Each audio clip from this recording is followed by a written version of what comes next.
understand. I'm sorry. But that was 3 weeks ago. I thought you'd be over it by now." "Over it?" Her mother gave a strange, humourless laugh.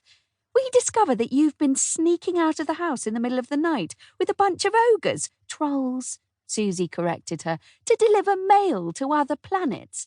Other worlds, Mum. They're called the Impossible Places, filled with witches and dragons and heaven knows what else.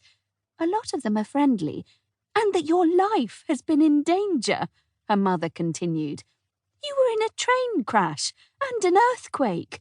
That's not the sort of thing your father and I are going to just get over." Suzy folded her arms and sank down in the seat. "I'm starting to wish I'd never told you about it." "Thank goodness you did," said her mother. "Otherwise we wouldn't be able to protect you at all." "You weren't supposed to protect me," Suzy muttered. "You were supposed to understand." But buried deep within her resentment was a sickly twist of guilt. Her first adventure to the Impossible Places might have been largely accidental, but her second had been deliberate. She had chosen to leave her parents behind, under the influence of a sleeping spell, while she faced danger and excitement in some of the stranger corners of reality. It hadn't been fair on them, but that was exactly why she had decided to tell them the truth.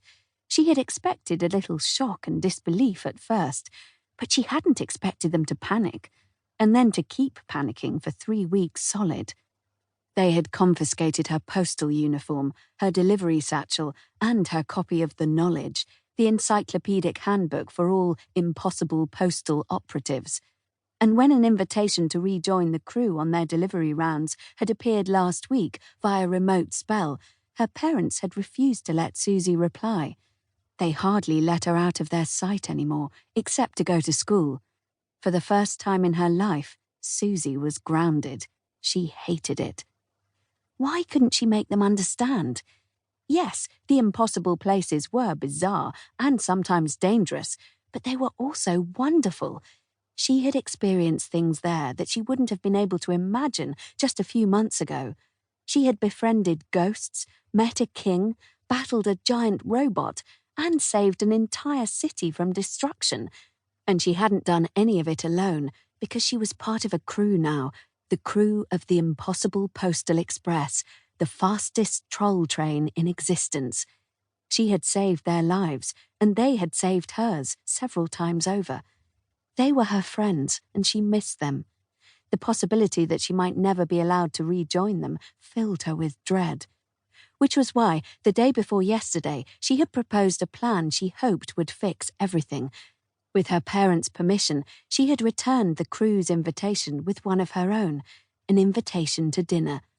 She still didn't think her parents were entirely persuaded by the idea, but she had successfully argued that they couldn't reasonably ban her from seeing friends they had never met.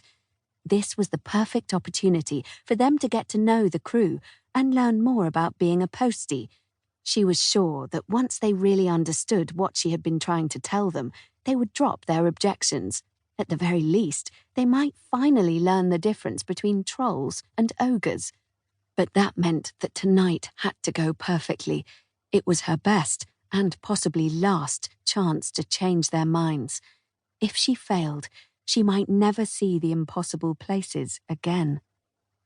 Her father was waiting for them in the front doorway when they finally pulled up outside the house. He was tall and pale, with a long face and a mop of ginger curls. He was drying his hands on a dishcloth and had already changed into his best shirt. "What took you so long?" he said, as Suzy and her mother hurried out of the car. "They'll be here soon." "I know," said Suzy's mother, planting a distracted little kiss on his cheek as she brushed past him. "I just need to shower and get changed." She dropped her bag in the hall and pounded upstairs. "Hello, sweetheart," said Suzy's father as she hopped in through the door. "How was school?" "Fine, thanks," said Suzy, dumping her bag next to her mother's. "Is everything ready?" She didn't wait for an answer, but raced down the hallway and into the kitchen. The whole room sparkled. She had never seen it so clean, and all the usual detritus that cluttered up the worktops was absent, replaced with a few small vases of flowers and a scattering of tea lights in jars. The kitchen table was covered with a white cloth that Suzy hadn't realized.